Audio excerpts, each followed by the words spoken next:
सुप्रभात बच्चों। पिछली कक्षा में हमने पुरस्कार पाठ का पठन किया था, शब्दार्थ समझे थे, पूरे पाठ का सारांश भी समझ लिया था और पाठ के माध्यम से जो शिक्षा, जो संदेश हमें मिले थे, हमने उन्हें भी समझ लिया था। आज हम उसके प्रश्नोत्तर करेंगे, पहले ज्ञान सागर के और उसके बाद अभ्यास सागर के। तो पहला प्रश्न है पाठ में से, रामनगर में कितने विद्यालय थे? वे प्रत्येक वर्ष मिलकर कौन सा उत्सव मनाते थे? तो इसके उत्तर के रूप में हम क्या कहेंगे? रामनगर में 10 विद्यालय थे, वे प्रत्येक वर्ष मिलकर पुरस्कार वितरण उत्सव मनाते थे। रामनगर में जो 10 विद्यालय थे सब मिलते थे और हर वर्ष वे पुरस्कार बच्चों को वितरण करते थे। बच्चों के लिए वे बहुत सारी प्रतियोगिताएं करवाते थे और उन्हें पुरस्कार देते थे। तो सारे स्कूल के जितने भी 10 विद्यालय थे सब के बच्चे मिलकर उस प्रतियोगिता में भाग लेते थे। तो हम इसके उत्तर के रूप में कहेंगे, सत्यपाल रामनगर में 10 विद्यालय थे और वे प्रत्येक वर्ष मिलकर पुरस्कार वितरण उत्सव मनाते थे। दूसरा प्रश्न, सत्यपाल के घर में कौन कौन था? कहानी में तुमने पढ़ा था, सत्यपाल के घर में उसकी एक छोटी बहन और उसकी दादी माँ थी। चंचल ने सत्यपाल को अखबार बेचने का क्या उपाय बताया? चंचल ने सत्यपाल को, जब सत्यपाल के अखबार नहीं बिक रहे थे तो चंचल ने उसको क्या कहा था कि अखबार में जो चटपटी खबरें होती हैं उनको तुम ज़ोर ज़ोर से दोहराना, तो लोगों का ध्यान वो खींचेगा और लोग तुम्हारे अखबार खरीदने के लिए आएंगे। तो चंचल ने सत्यपाल को अखबार बेचने का उपाय बतलाते हुए कहा कि तुम चोरी जैसी छोटी मोटी खबरों को भी ज़ोर ज़ोर से दोहराओ। अगर ऐसी खबरें अखबार में हैं तो फिर तो कोई बात ही नहीं, अगर नहीं है तो छोटी मोटी खबर को ही बड़ी खबर बना दो। तो इसके उत्तर के रूप में हम इस तरह से कहेंगे, चंचल ने सत्यपाल को अखबार बेचने का उपाय बतलाते हुए कहा कि अखबार की चटपटी खबरों को ज़ोर ज़ोर से दोहराए। अगर ऐसी खबर अखबार में ना हो तो चोरी जैसी छोटी मोटी खबरों को ही बड़ी खबर बनाकर वो ज़ोर ज़ोर से चिल्लाना शुरू कर दे। अगला प्रश्न है, सच्चे बच्चे कितने अच्छे प्रतियोगिता में सत्यपाल को कौन सा पुरस्कार मिला और क्यों मिला? तो हमने देखा था सच्चे बच्चे कितने अच्छे प्रतियोगिता में सत्यपाल को प्रथम पुरस्कार मिला था और क्यों मिला था? उसकी सच्चाई और ईमानदारी के कारण। जब चंचल ने उसको कहा कि तुम झूठा रास्ता अपनाओ अखबार बेचने का, तो उसने उस उपाय को अपनाने से मना कर दिया था और उनकी बातचीत को उनके एक शिक्षक सुन रहे थे और उन्हें उसकी सच्चाई और ईमानदारी बहुत अच्छी लगी। वे प्रभावित हुए और उन्होंने उसका नाम दिया प्रथम पुरस्कार पाने के लिए। अब अगले प्रश्न की ओर हम चलते हैं। अगला प्रश्न है, इसमें तुम्हें क्या करना है? कहानी की घटनाओं को बिना किसी क्रम के नीचे यहाँ दिया गया है, पहले क्या हुआ बाद में क्या हुआ, इसके आधार पर तुम्हें घटनाओं को सही क्रम संख्या देना है। तो तुम कहानी पढ़ चुके हो, तुम इसमें जो भी कहानी के क्रम आएंगे, वाक्यों के क्रम आएंगे, इतने सारे वाक्य यहाँ लिखे हुए तुम देख रहे हो, इनको एक से लेकर और जितने भी वाक्य हैं उतने तक क्रम दोगे। ये तुम्हारा होमवर्क है, इसे तुम करोगे। जो बात पहले हुई उसमें 1 नंबर दोगे, जो सबसे पहले हुई, उसके बाद जो बात हुई उस पर 2 नंबर। तो यहाँ पे तुम्हें क्या करना है, इस जो स्पेस यहाँ दिए हुए हैं ना, इसमें तुम्हें नंबर लिखने हैं, 1 से लेकर जितने भी वाक्य हैं उतने तक। अब अगले प्रश्न की ओर चलेंगे हम।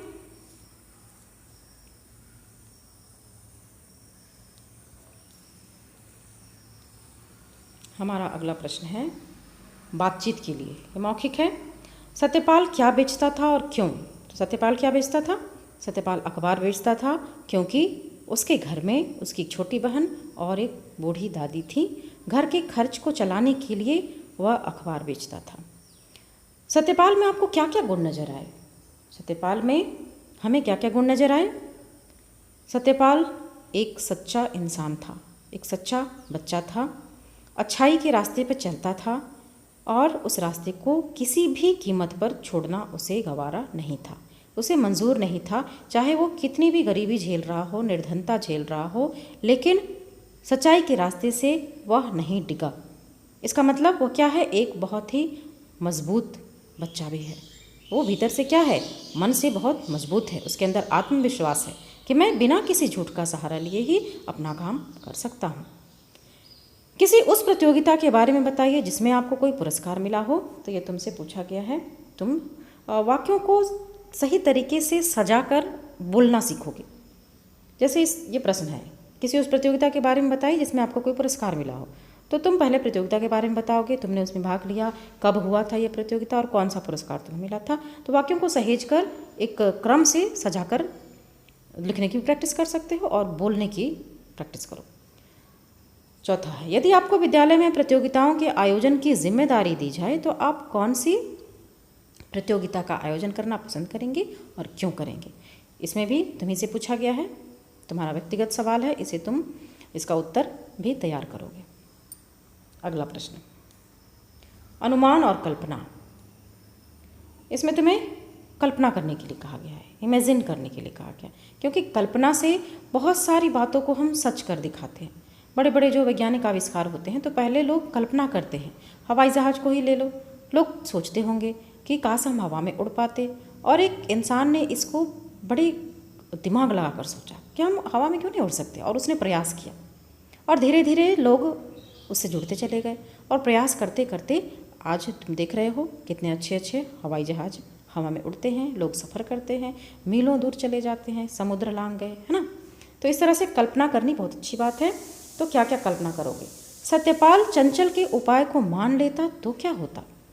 अगर सत्यपाल चंचल के उपाय को मान लेता तो एक सच्चा इंसान नहीं कहलाता, उसे सच्चे बच्चे कितने अच्छे प्रतियोगिता में पुरस्कार भी नहीं मिलता और वह झूठ के रास्ते पर चल पड़ता। यदि तुम चंचल की जगह होते तो सत्यपाल को क्या सलाह देते और क्यों, ये तुमसे पूछा गया है। तुम सत्यपाल को क्या बताते, अखबार कैसे बिके, वो अपनी परेशानियों का हल कैसे ढूंढे, तो इसके लिए तुम क्या क्या उपाय उसको बता सकते हो, ये तुम सोचकर बतलाओगे। अगला प्रश्न मैंने इसे लिख दिया है। 4 युग्म शब्द तुम्हें ढूंढना है। युग्म शब्द का अर्थ होता है जो जोड़े में आए हैं। जैसे यहाँ पे मैंने छोटी मोटी, सुबह शाम, दौड़ धूप, 2-4 इत्यादि शब्दों को लिखा। ये पाठ में से हैं और उनसे तुम्हें वाक्य बनाना है। तो पहले हम इस शब्द से, युग्म शब्द से वाक्य बनाएंगे। छोटी मोटी परेशानियों से घबराना उचित नहीं। दूसरा है सुबह शाम। सुबह शाम व्यायाम करना सेहत के लिए अच्छा है। अगला है दौड़ धूप। दिन भर की दौड़ धूप ने उसे थका दिया। अगला है 2-4। सफल होने के लिए 2-4 दिन की मेहनत पर्याप्त नहीं होती। इस तरह से तुम दूसरे वाक्य भी बना सकते हो, पर वे व्याकरण के दृष्टिकोण से सही होने चाहिए, उनमें गलतियाँ नहीं होनी चाहिए और तुम्हारे स्टैंडर्ड का, तुम्हारे स्तर का भी होना चाहिए कि तुम 6 क्लास के हो तो तुम्हें कैसे वाक्य लिखने। एकदम छोटे से वाक्य लिख दोगे क्लास 3 के स्टैंडर्ड के, तो ये सही नहीं है। अब चलते हम अगले प्रश्न की ओर। तुम्हें क्या करना है, पाठ में से अनुस्वार और अनुनासिक वाले शब्दों को इस जगह पे लिखना है। यहाँ पे तुम क्या करोगे, अनुस्वार मैंने पढ़ा दिया पहले ही, अनुनासिक भी पढ़ चुके हैं। अनुस्वार मतलब बिंदु, अनुनासिक मतलब चंद्र बिंदु। पाठ में से ढूंढोगे, बहुत सारे शब्द तुम्हें मिलेंगे। ये तुम्हारा होमवर्क है। इसे तुम जो बुक में जगह दी गई है, आपकी पुस्तक में जो जगह दी हुई है, तो आप इसे पुस्तक में ही करेंगे। इसे कॉपी में करने की, दोबारा से लिखने की ज़रूरत आपको नहीं है। तो ये आपका होमवर्क है। अगला है जीवन मूल्य। इसके लिखित उत्तर आपको मिल जाएंगे। हम थोड़ी चर्चा करेंगे यहाँ पर इस क्लास में। गांधी जी राजा हरिश्चंद्र सदा सत्य बोलते थे। महात्मा गांधी एक सच्चे इंसान थे। राजा हरिश्चंद्र ने कभी भी जीवन में झूठ नहीं बोला, सत्य का सहारा लिया। अपने जीवन में बड़े बड़े उनकी परीक्षाएं हुई, बड़ी परीक्षाएं उन्हें देनी पड़ी, पर उन्होंने हार नहीं माने। उन परीक्षाओं में बहुत सारे तकलीफ़ों का, बहुत सारे कष्ट का, मुश्किलों का सामना करना पड़ा, तब भी उन्होंने सत्य का रास्ता नहीं छोड़ा। पाठ में सत्यपाल ने भी सच्चाई का साथ दिया। अब तुम्हें क्या करना है, सत्य की सदा ही जीत होती है, विचार कीजिए।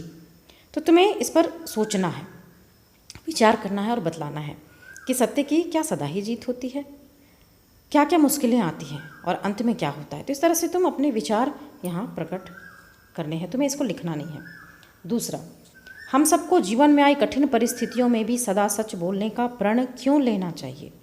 कठिन परिस्थितियाँ आती हैं तो हम घबरा जाते हैं, डर जाते हैं और हम झूठ बोलना शुरू कर देते हैं, गलत रास्ते का सहारा ले लेते हैं, गलत रास्ते पे चल पड़ते हैं।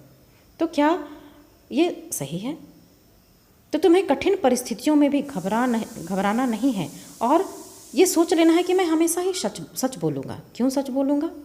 जब तुम एक झूठ बोलते हो तो तुम देखोगे कि तुम्हें और भी कई झूठ बोलने पड़ते हैं उसको छुपाने के लिए, और झूठों का एक सिलसिला शुरू हो जाता है। हमने एक झूठ बोला, अब उसको छुपाने के लिए और दूसरा झूठ बोला, अब उसे छुपाने के लिए तीसरा, और इस तरह से हमारा सफ़र झूठ वाला शुरू हो जाता है। हम सच्चाई के रास्ते से हट जाते हैं और झूठ के रास्ते पे चल पड़ते हैं। मन की शांति नहीं मिलती, सुकून नहीं मिलता, और सबसे बड़ी बात है हमारा आत्मविश्वास खो जाता है। एक झूठे इंसान के अंदर आत्मविश्वास नहीं होता, वो एक मजबूत इंसान नहीं बनता, कठिनाइयों से घबरा जाता है कि अब मैं कौन सा झूठ बोलूँ, अब मैं कौन सा गलत रास्ता पकड़ूँ। और जो सच बोलता है वो सच्चाई के रास्ते पे चलता चला जाता है, उसको किसी का डर नहीं होता। तो कठिन परिस्थितियों में सदा सच बोलने से हमारे अंदर आत्मविश्वास आता है। एक झूठ को छुपाने के लिए हमें कई झूठ बोलने पड़ते हैं, हम इससे बचते हैं, सच्चाई के रास्ते पे चलते हैं, हमारा आत्मविश्वास बढ़ता चला जाता है, हम कठिन परिस्थितियों से नहीं घबराते और उन परिस्थितियों से बाहर निकलने के उपाय सोच लेते हैं, अपने जीवन में परिस्थितियों को अच्छी कर लेते हैं। तो इस तरह के इसके उत्तर आपको मिल जाएंगे PDF में। अगला है कुछ करने के लिए, ये बहुत इंटरेस्टिंग है। इसको तुम इंटरनेट की हेल्प से क्या करोगे, तुम्हें बहादुरी के लिए पुरस्कार पाने वाले 3 बच्चों की सूची तैयार करनी, जिनको बहादुरी के लिए क्या मिला हो, पुरस्कार मिला है, और वो किस प्रदेश से हैं। तुम्हें राज्य और उस जगह का नाम लिखना है। फिर उसने किया क्या था कि उसको बहादुरी का पुरस्कार मिला, क्या काम किया था उसको यहाँ पे लिखना है। तो इस तरह से 3 प्रश्न हैं, ये भी तुम्हारा होमवर्क है, इंटरनेट की हेल्प से तुम आराम से इसे कर सकते हो। 3 बच्चों की सूची बनानी है तुम्हें। अगला है दूसरा प्रश्न, सत्य की जीत पर आधारित कोई एक कहानी पढ़िए, कक्षा में सुनाइए। तो तुम्हें क्या करना है, सत्य की जीत पर बहुत सारी कहानियाँ तुम्हें मिलेगी, इसके लिए भी तुम इंटरनेट की हेल्प ले सकते हो। तो कहानियों को तुम्हें पढ़ना है, इन कहानियों को पढ़ोगे तो तुम क्या सीखोगे, तुम्हें प्रेरणा मिलेगी कि मुझे भी ऐसे करना चाहिए, मैं सच क्यों बोलूँ, इसका तुम्हें इसकी वजह मिलेगी कि सच क्यों बोलना चाहिए। तो बहुत सारी कहानियों को तुम पढ़ सकते हो और जब कक्षा खुलेगी तो तुम सुनाओगे वहाँ पे। तो अभी से ही इसकी तैयारी कर लोगे, इसे ज़रूर करोगे तुम, इसके लिए भी इंटरनेट की मदद लोगे। अगला प्रश्न है अभ्यास सागर पुस्तक से। अभ्यास सागर पुस्तक से हम इन प्रश्नों को देखेंगे, उस पर चर्चा करेंगे और उसके बाद तुम्हें लिखित जो नोट्स मिल जाएंगे उनसे तुम बुक में लिख लोगे। तो हमारा पहला प्रश्न है अभ्यास सागर पुस्तक का। कुछ वाक्य दिए हुए हैं ऊपर में, तुम देख रहे हो, कुछ वाक्य लिखे हुए हैं। सत्यपाल और चंचल की सारी बातचीत को उनके शिक्षक सुन रहे थे। इस तरह से पाठ में से ही वाक्य यहाँ पे लिखे हुए हैं। अब तुम्हें क्या करना है, इस अनुच्छेद में से, ये जो अनुच्छेद तुम देख रहे हो यहाँ से यहाँ तक, इसमें से संज्ञा शब्दों को छांट कर तुम्हें यहाँ पर इस जगह पे लिखना है कौन कौन से संज्ञा शब्द हैं। तो हम क्या देखेंगे यहाँ पे संज्ञा शब्द हम लोग देखेंगे। सबसे पहले देखो, सत्यपाल एक बच्चे का नाम है, चंचल ये भी बच्चे का नाम है, शिक्षक ये भी संज्ञा है, पीठ ये भी संज्ञा है, अंग का नाम है ना। उसके बाद प्रसन्नता ये भाववाचक संज्ञा है। उसके बाद है अखबार, फिर है छात्रवृत्ति, विद्यालय है ना, गुरुजी। तो इस तरह से बहुत सारे संज्ञा शब्द तुम्हें मिल जाएंगे। तुम इन्हें बड़ी आसानी से इस जगह पे लिख सकते हो। ये मैंने PDF नोट्स भी तुम्हें दे दिया है, तुम उस पर भी लिखोगे। इस सारे जगहों पे तुम्हें क्या करना है, संज्ञा शब्दों को लिखना है।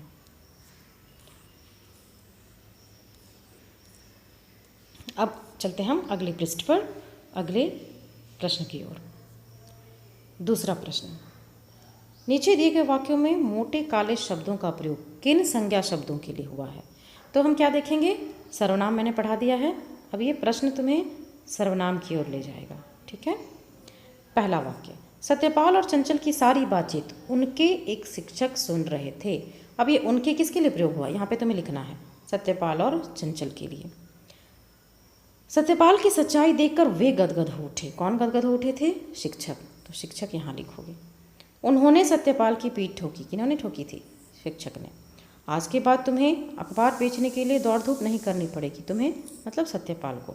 मैं तुम्हें विद्यालय की तरफ से छात्रवृत्ति दिलवाऊंगा। मैं कहा गया था शिक्षक के लिए और तुम्हें कहा गया है सत्यपाल के लिए। अब आगे चलकर हम देखते हैं कि ये किस बात की ओर हमारा ध्यान आकर्षित करते हैं। सर्वनाम मैंने पढ़ा दिया है। जो शब्द संज्ञा शब्द के स्थान पर आते हैं उन्हें सर्वनाम कहते हैं। सर्वनाम का वीडियो जिन्होंने नहीं देखा है, जिन्होंने नोट्स नहीं लिखे हैं, उन्हें कर लोगे। सर्वनाम को पहले मैंने इसलिए पढ़ा दिया कि जब हम अभ्यास सागर के प्रश्नों के उत्तर करें तो हमें कठिनाई का अनुभव बिल्कुल भी ना हो, तुम अच्छे से समझ सको, इसलिए मैंने सर्वनाम का वीडियो तुम्हें पहले ही बना कर दे दिया था, सारे नोट्स दे दिए थे। और मैं आशा करती हूँ तुमने उन्हें देखा होगा, सुना होगा बार बार। एक वीडियो को बार बार सुनो, बार बार सुनोगे। वीडियो इसलिए तुम्हें यूट्यूब पर दिए जाते हैं कि एक बार समझ नहीं आए तो तुम इसे 10 बार देख सकते हो, सुबह शाम दोपहर जब भी तुम्हें समय मिले। तो सर्वनाम मैंने पढ़ाया था। अब हम तीसरे नंबर पर जाएंगे। उचित सर्वनाम शब्द द्वारा नीचे दिए गए वाक्यों को पूरा कीजिए। मधु ने कहा कि वह, ये हो गया तुम्हारा का, वह यहाँ पे तुम लिख सकते हो। वह कल शहर जाएगी। मनोज ने देखा कि उसके मित्र मैदान में खेल रहे हैं। उसके सेकंड नंबर यहाँ पे लिख सकते हो। लिखने में थोड़ी कठिनाई हो रही है, मैं यहाँ पे नंबर लिख देती हूँ। ये 1 नंबर 2 नंबर, यहाँ पे लिखोगे वह, यहाँ पे लिखोगे उसके। रमेश के पिताजी ने उसे यहाँ पे लिखा हुआ है, ये तीसरे नंबर पे आएगा। उसे पतंग दिलवाई। मंजरी को प्रथम आने पर बधाई दी। किसने दी थी? उसने मंजरी को प्रथम आने पर बधाई दी। अगर आप नहीं होते, ये हो गया 5वां नंबर।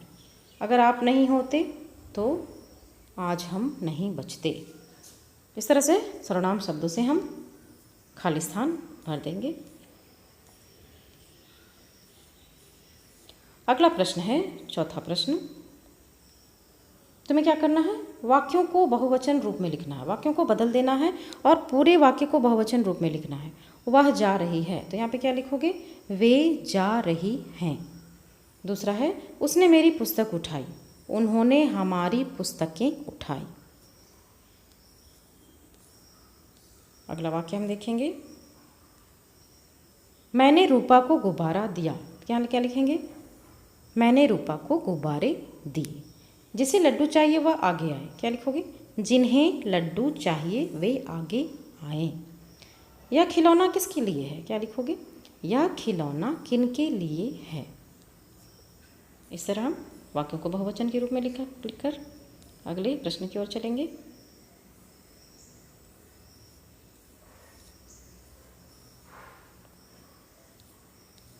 अगले प्रश्न में तुम्हें क्या करना है? उचित सर्वनाम शब्द चुनकर प्रश्नवाचक वाक्य बनाइए। तुम्हें सर्वनाम का प्रयोग करना है। प्रश्नवाचक सर्वनाम मैंने बहुत अच्छे से तुम लोगों को पढ़ा दिया है। कौन, क्या, किसके, ये सब प्रश्नवाचक सर्वनाम होते हैं। सीमा ने पूजा को उपहार दिया, तो क्या लिखोगे यहाँ पे? सीमा ने, इसको हटा दोगे, किसे उपहार दिया। ख नंबर, दरवाजे पर अमर खड़ा है, तो हम लोग क्या लिखेंगे? दरवाजे पर कौन खड़ा था। दूध में मक्खी गिर गई। दूध में क्या गिर गया, या गिर गई भी लिख सकते हो। यह चाबी सोनम की है। अब सोनम की हम लोग हटा देंगे और क्या लिखेंगे? यह चाबी किसकी है। रश्मि ने फिल्म देखी। इसको ऐसे भी लिख सकते हो, किसने फिल्म देखी, या रश्मि ने क्या देखा। अगले प्रश्न की ओर। अब ये मैंने जो पढ़ाया है ना, प्रश्नवाचक सर्वनाम और जितने भी सर्वनाम के भेद हैं उनके बारे में बताया गया है। सर्वनाम के भेद कौन कौन से हैं, उदाहरण दिए गए हैं। पहला है पुरुषवाचक सर्वनाम, इसकी वीडियो मैं बना चुकी हूँ पहले ही। सुनने वाले, बोलने वाले तथा किसी अन्य के लिए प्रयुक्त होने वाला शब्द जो होता है वो पुरुषवाचक सर्वनाम होता है। मैं, तुम, वह, उनके, ये सब क्या है? पुरुषवाचक सर्वनाम है। अगला है प्रश्नवाचक सर्वनाम, जिनसे हम प्रश्न पूछते हैं। कौन आया, क्या गिर गया, इस तरह से।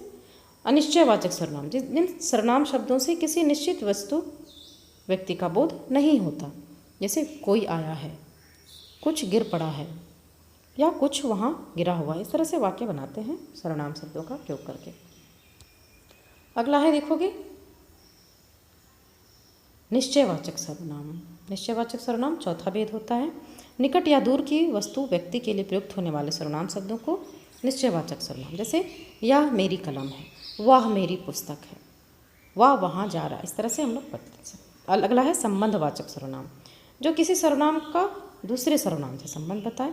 जैसे जो आया है वह जाएगा, वह जो वहाँ खड़ा है वह मेरा भाई है। इस तरह से निजवाचक जो अपने लिए प्रयुक्त करते हैं, स्वयं, अपने आप, खुद, इस तरह के जो शब्द होते हैं वे निजवाचक सर्वनाम होते हैं।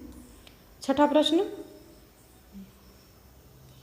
नीचे दिए गए वाक्यों को पुरुषवाचक, प्रश्नवाचक और निजवाचक सर्वनाम से भरना है। जैसे यहाँ पे क्या लिखोगे, मैं पढ़ रहा हूँ, यह काम मैं खुद कर लूँगा या स्वयं कर लूँगा। दरवाजे के पास कौन खड़ा है, वह अपने आप नानी के घर जाएगा। तुम चले गए, पुरुषवाचक सर्वनाम। अगले प्रश्न, उचित निश्चयवाचक, अनिश्चयवाचक या संबंधवाचक सर्वनाम शब्दों से रिक्त स्थान भरना है। शरबत में कुछ गिर गया, इस तरह से हम बोल सकते हैं। वे मेरे दोस्त हैं, जिसकी लाठी उसकी भैंस। वह मेरी पुस्तक है, जैसा करोगे वैसा भरोगे।